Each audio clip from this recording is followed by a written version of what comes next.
Beautiful second half of September here. Still sun out. It's a bit more windy today in the forest. The noises of the bikes are coming from the road. I hope they are not disturbing too much.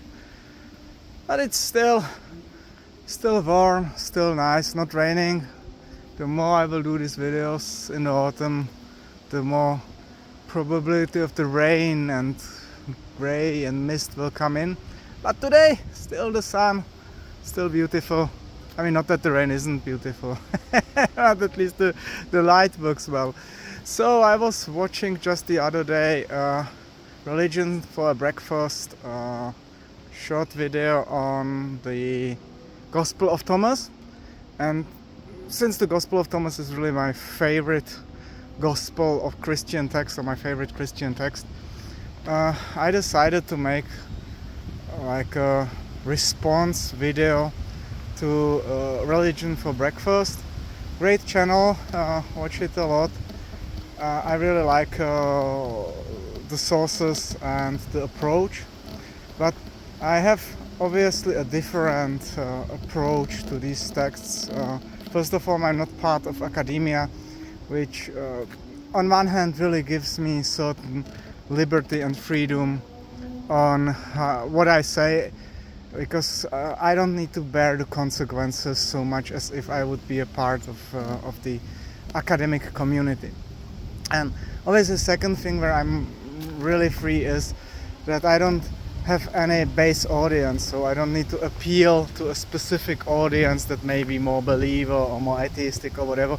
Not that I ever would, but I'm really free in interpreting the texts and setting my own perspective in here, and that's a good point. So, obviously all of my videos are just my own interpretation, my own point of view.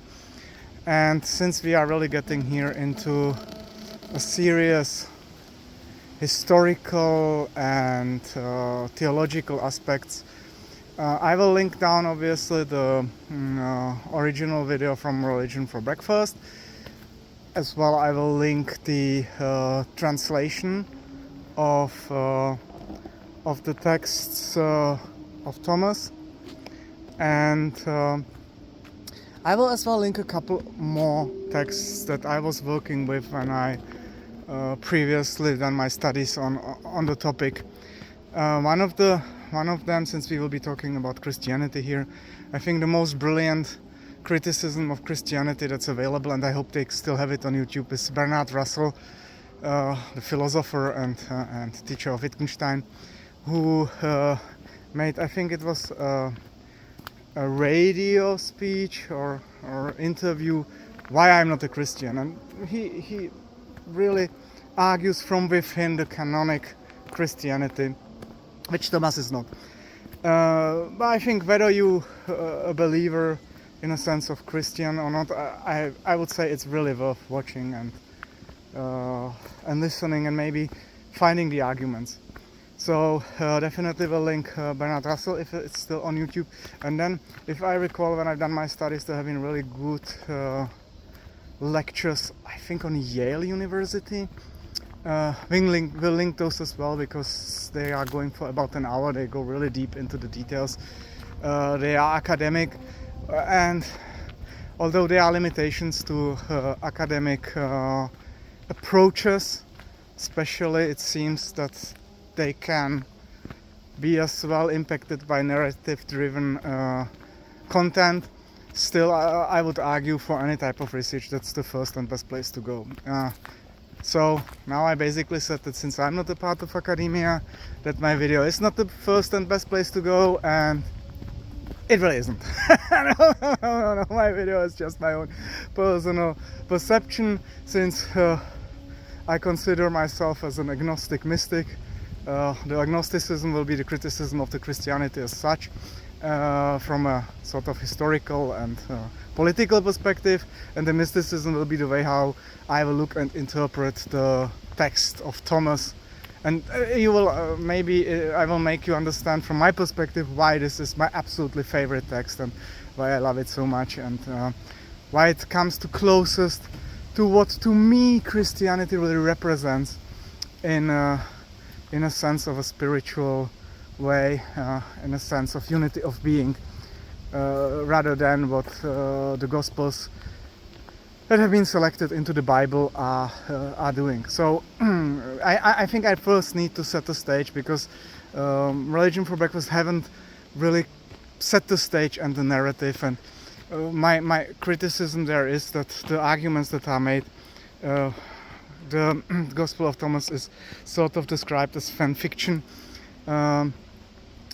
to something which wouldn't be original. Now, my argument is that all of the Gospels are fan fiction, and none of them are historical documents, in a sense, not historical that they would not created in history, but not historical that they are not eyewitness texts authentically written by the apostles. I would argue, no, that's not the truth. So, there are three ways how to view Jesus, and there is one really important way on how we got the Bible at all. So, unless you studied Christian religion or history of Christianity at the college or university, you may not know the details on what century what was written and how it was all put together. So I don't want to blow the scope of this video, because I think talk about ours, especially in the early Christianities and all the different forms and evolution. So to keep it simple, the oldest archaeologically found document that we identify as a part of a gospel is from the 2nd century AD, obviously, and it has a size of a credit card. So it's a fractions of texts, fractions of verses, where we can identify it as a part of a gospel. Now, that doesn't absolutely mean that what at the time was a part of the gospel was the gospel as we read it today. Now, if we take the Bible today, most of the text is a creation of the 2nd millennia. Okay, maybe shocking. Go on, do your research, read all the texts, scholar at Google and so on. I argue it's mostly a creation of the 2nd millennia. How can I say? So, the archaeological evidence is very strong that we don't have anything from the 1st century. So, there would be no text, there is no text found yet of any eyewitnesses of Jesus. So I said there are three ways how to view Jesus. Let's go into those. So the first, obviously, is the way of the believer. You got the Bible on the authority of the church, which claims to be guided by the Holy Spirit, and they have decided that there is the Old Testament, I'm not going into that in this video, and the New Testament, and that they have selected the authentic, valid Gospels. Obviously, I would argue for their narrative, right? But it doesn't mean that those Gospels have been established as canonic during the 1st or 2nd century. Oh no, the Thomas Gospel, interestingly, was considered canon in those early centuries and was then taken out. So what happened here? Before I come to that, there are two more views of Jesus. You could view Jesus, and I think that's the approach of Dr. Reza Aslam in his Zelota, where you would say, so there is an inspired movement that must be based on a historical person. If the historical person would be in the 1st century Palestine, what would he look like? How would he speak? How would he behave?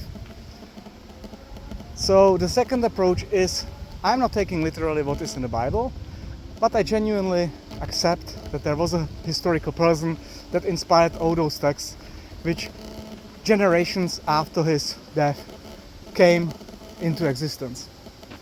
And then there is the third one, the atheistic skeptic. Yeah, well, there is no historical evidence proving that Jesus ever existed. Non-Romans have been quite detailed in the descriptions what they have done.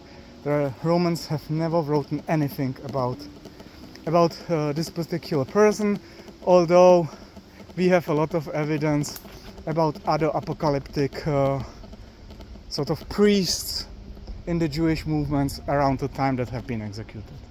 So these are the three ways that you can choose how you relate to it. As an agnostic, I would say I definitely don't go the I believe what is in the Bible part. And that brings me to the other part of this discussion. How do we got the Bible? And I mean, the narrative and the context is important before we go into the details of Thomas. So we got the Bible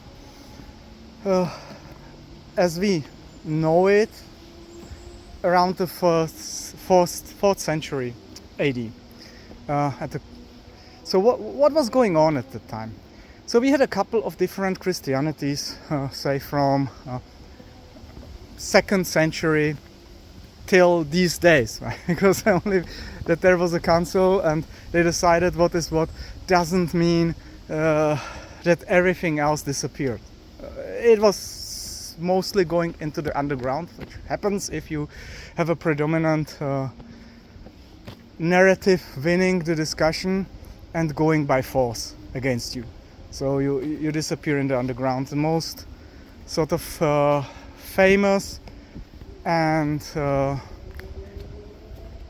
most authentic is the creation of the Ethiopian Bible, because part of the Christians were like, oh no, I don't agree with that, but I understand that you are now allied with the forces of the empire, so we go to Ethiopia, we take our texts, this is our Bible, and that's in a very simplified way how the Ethiopian Bible came into play and why it's different to the Canonic Bible as we know it. But although not that much, to be honest, not that much. Okay, so the Christianities in the early centuries sort of had different point of view. There were the Gnostics, which Thomas is not agnostic in this form text, because first of all he's not pushing the narrative that there is some evil god that owns this world and plays the role of a god, and if you understand and you see through his evil means, and the goal is to go back to the God creator, the great God, and not to be fooled by the evil god, Demogorgon, or how we want to name it, Metatron, however, who created this physical world, and with that the physical suffering. So that's not what the Gospel of Thomas is saying, nor is the Gospel of Thomas in any form a story. There is no story to be told. They are just phrases that the author of the text basically acknowledges to be of Jesus. And it's really provoking. So you had these Christianities that have been based on different Gospels, different versions, and they pushed a different narrative. Obviously the Gnostics would push a different narrative than, say, the Christians that then predominantly won the discussion. At the same time, the Roman Empire was really in a crisis. They were not doing very well economically, they were not doing very well militarily, and in the 4th century it really came to the point that they needed to reinvent themselves, in a sense, to fuel this old empire with some new burning to keep it going. And I mean, if you are emperor and you have a portion of your people that are actually willing to die for their belief, even in the Colosseum consistently for decades, I mean, that's a compelling argument that building on this and reinventing the empire will make a lot of sense, because you will have people that are actually willing to die for something, and having them as a part of your imperialistic narrative, that's a strong temptation. And that's how I argue it actually came to play. So the Roman Empire took the bishops and told them, okay, so this Christianity is persistent, I see the strengths, I convert. I have a little bit of a problem here. I mean, I need to sort of kind of push it officially, so you need to agree on what it actually means, this Christianity. And at that time, they have been already in fights of, I am the true Christian and you are the heretic, and no, I'm excommunicating you. It was going all around the Roman Empire, because it was from Syria to Egypt, to Europe. It was all everywhere there, and obviously, if you would be in Egypt and would have access to the Library of Alexandria, man, you would have access to knowledge and ideas. Definitely, your view of Christianity would be a different one than someone in Greece, say. So they had to put it together.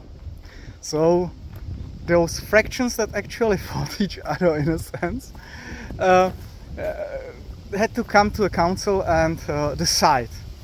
Now, since this is a political game now, there were those who are closer to the empire, so they chosen a place and chosen a time where they knew for some it will be impossible to appear. Some haven't been even invited, right? And so the council actually happened, and they came up and decided what is canon. And they got it then basically blessed by the empire, and from now on they had the backing of the power of the empire to crush or overrule or overturn one way or the other any competition in the narrative. So to me it was a narrative driven discussion, and at that point where they have been reading the texts, we don't still I don't think we still have the archaeological evidence in full what they have been actually looking at one to one, but so they already have texts that have been through the centuries altered, and there are a couple of studies that show how narrative was changed and what was added. I think the major change that occurred during the early centuries was the crucifixion of Jesus. So far I recall the studies I had, in the earliest text the crucifixion of Jesus is not mentioned, not a part of the story, but then later became the crucial part. And I would argue that's the point where Thomas had no chance to become a part of the canon, and that's as well the part where Thomas, if mentioned in the Gospels, is not really mentioned in a positive light. It was a competing idea, and giving him too much credit would cause trouble. So why is he so complicated, and why is he so problematic to those authorities? First thing, I as well argue, and this is my previous video, there is a difference between faith and belief. Belief is actually acceptance of an ideology that you manifest through obedience, while faith is an individual, intimate way of basically love or unity of being. And the mystical texts, especially Thomas, go the way of the mystical path, of your individual unity. Obviously he's not talking about unity of being, he's talking about heavens, but to me that's basically the same. While the canonical Gospels are basically selling a story, and the major difference then becomes that the followers, the believers, are to believe that there is only one person in the world that was the Son of God, and through his crucifixions, the sacrifice, that we are all basically purified through his crucifixion, and to open the doors of heaven or to enter heaven is through this sacrifice, by acknowledging the belief, which in a sense is obedience. And the early Christianities that were not your like happy neighbor that rings your door, brings your cookies and the New Testaments to trying to convince you. I would argue some of the sects were closer to today's Taliban than anything else. I mean, Just look how they cut a life into pieces, Hypatia, and make your own opinion about that. So it was a turbulent time, and the decision on what is canon or not was more political. I make a parallel, which is obviously not precise, but we have changed as society, we haven't changed so much as humans. So imagine the Roman Empire, very political driven games and all the intrigues and backstabbing and everything that happened. So say you would have the situation today. Imagine there would come a new emperor, would say, hey, I am the ruler of the world, I'm the emperor of the world. Guys, I need you to put me together what this humanity is, how the fundamental rights should be. And now you would have the far right, you would have the conservatives, you would have the far left and left wings, and they should come together and agree on what actually the laws for humans should be. I could imagine how that would work, and predominantly if one or the other force would win, obviously they would try to eradicate the second. So what are the chances that actually this was on the background of the creation of the canonic texts? So this was sort of the stage, this is the narrative, this is the context, why we really don't know so much about Thomas, especially as the time got on. And so what makes this text so special, and what makes it in a sense so dangerous? That it didn't become a part of the canon, like I said, although it was canon for a while, at least in certain Christianities. So first thing, it's not the story, like mentioned, it's really the sayings of Jesus. And I mean, if you look up Wikipedia, which, okay, it's not not your most reliable source, you will see that the scholars would put it into from 60 AD to 250 AD creation of the text. Some argue really this is the oldest, most authentic text that we get to the historical Jesus speeches. There is no consensus on it, obviously. And archaeologically, definitely not in the 1st century, because there is nothing found in the 1st century. We just don't have any archaeological evidence of a gospel in the 1st century. If I'm wrong, I studied this a while back, please give me the reference to an authentic archaeological text that is identified and accepted as a gospel that goes before, say, 120, 180. Not the language interpretation, right? That's the same what they do to Thomas. Oh, it's in Aramaic, okay, this is the sort of language in Aramaic, could be this era. No, really, carbon dated. That's another point that's important to keep in mind, that when it comes to the Gospels, what are the chances that those fishermen and basically lower grades of society even know how to read? I mean, you read the story from today's perspective, where you go to school, basically everybody learns to read and to write, and one would think, oh yeah, that's at the time was similar. No, I mean, there were the Quranic schools in the Jewish Palestine, true, but at the same time, I read some of the estimates that say about 2% were being actually literate. So the idea that, you know, any of those apostles were able to write, especially in Greek, right? You have the text of the New Canon in Greek, and the reason why it's in Greek, it's thanks to another huge person that walked this earth as a man and then became worshipped as a god or deity. It will be Alexander the Great, and I will make a separate video on that one. But thanks to Alexander's empire, Greek became, from the Hindu Kush till basically Rome, a language where the elite would use it for correspondence. So that's my opinion, in my opinion, why we have the Gospels in Greek.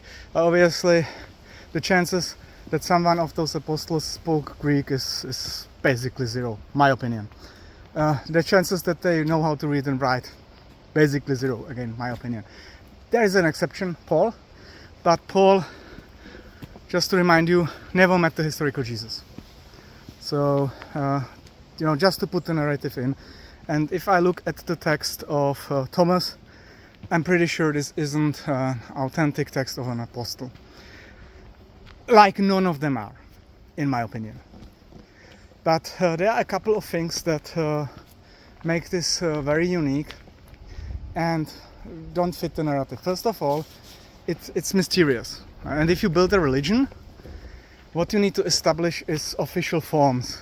So you transform the ideology that religion is into a dogma, and for the believers you need to create a pattern of behavior that they can manifest. Like I said, belief is obedience, and that's problematic if what you ask is not belief but faith, like an individual, very intimate relationship with the divine, with the unity.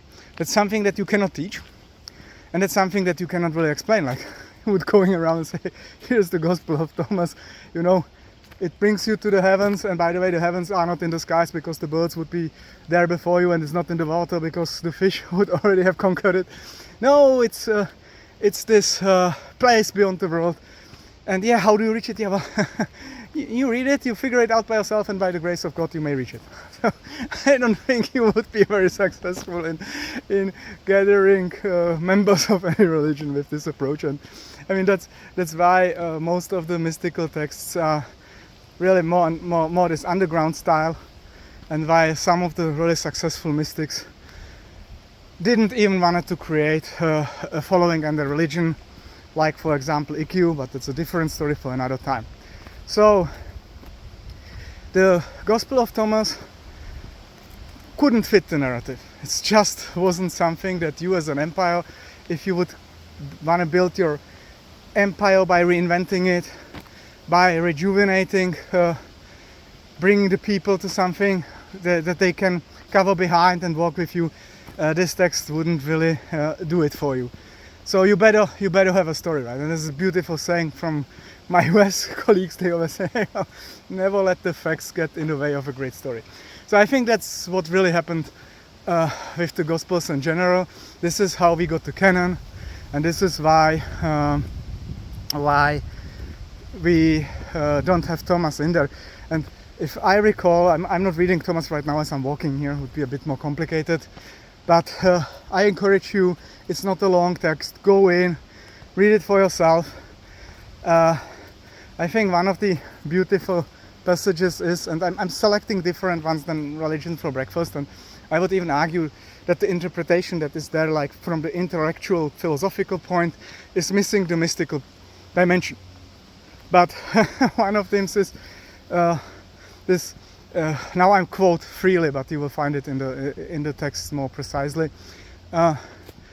If you're looking for me in houses out of stone, you will not find me, but split the stone and I will be there. Split the wood and I will be there.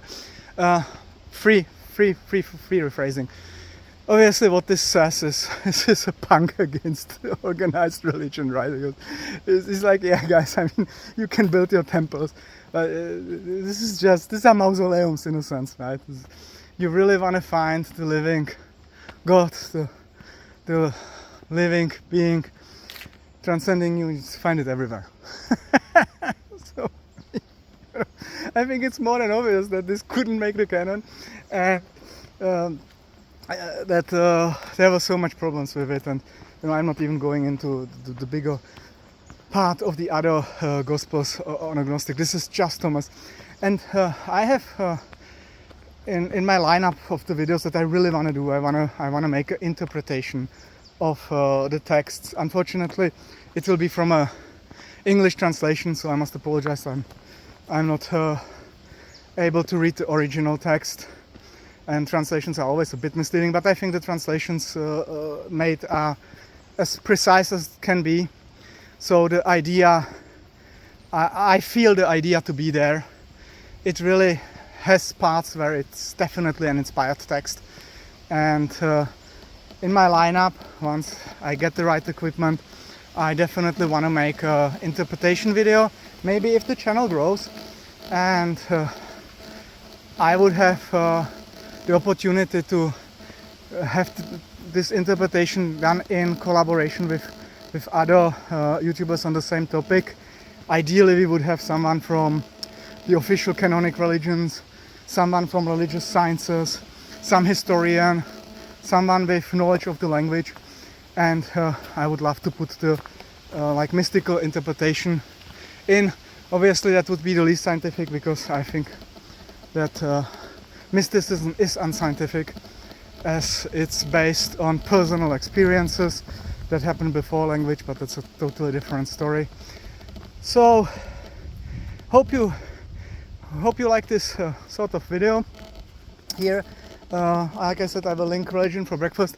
Why I'm making this directly right now on a Monday is because on the weekend there is a seminar held by prestigious academics during this weekend. I think 23rd, 24th. Religion for Breakfast has all of it there, which I would love to actually buy me a seat and listen. Unfortunately, I'm busy, I cannot.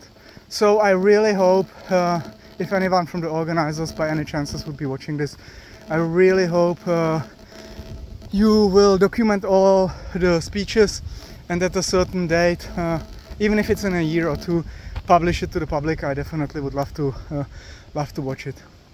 Okay, beautiful weather, beautiful in the forest, and I will continue my walk.